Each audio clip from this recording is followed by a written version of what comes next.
ആരും കാണുന്നില്ലെന്നോർത്ത് നീ ചെയ്യുന്ന ചെറുതും വലുതുമായ സകലതും ദൈവദാസനെ മറയ്ക്കാം, ദൈവദാസന്റെ ഭാര്യയെ മറയ്ക്കാം. പക്ഷേ അഗ്നിജ്വാലയ്ക്കൊത്ത കണ്ണുള്ളവനെ മറയ്ക്കാൻ പറ്റില്ല.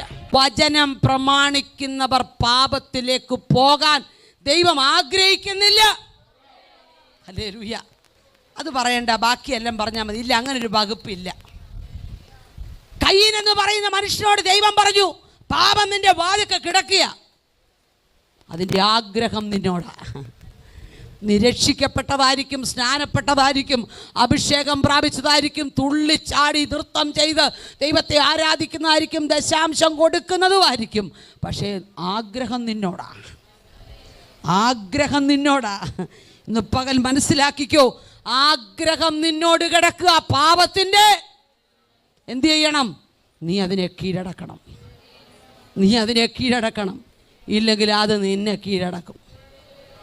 നീ കീഴടക്കുന്നില്ലെങ്കിൽ അത് നിന്നെ കീഴടക്കും. ഒരു പ്രത്യേക ഫംഗ്ഷൻ വന്നപ്പം ആരും കാണാതെ ഒരു സ്മോള്, ഇപ്പോൾ ഒരു വലിയ കാര്യം, ഒരു പുക, ഓ അതൊന്നും ഒരു വലിയ കാര്യമല്ലെന്നേ.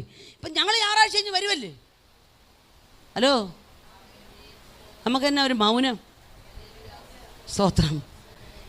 ഈ ആരും കാണാതെ എന്തായാലും ഒന്ന് ചെയ്ത് അതൊന്നും ഒരു കുഴപ്പമില്ല. കുഴപ്പമുണ്ടെന്നേ, ഒരു പലക ചെരിഞ്ഞാൽ മരുഭൂമിയിലെ ചൂട് കാറ്റുകൊണ്ട് മണൽത്തരികൾ മുഴുവൻ സമാഗമന കൂടാരത്തിൽ കയറും.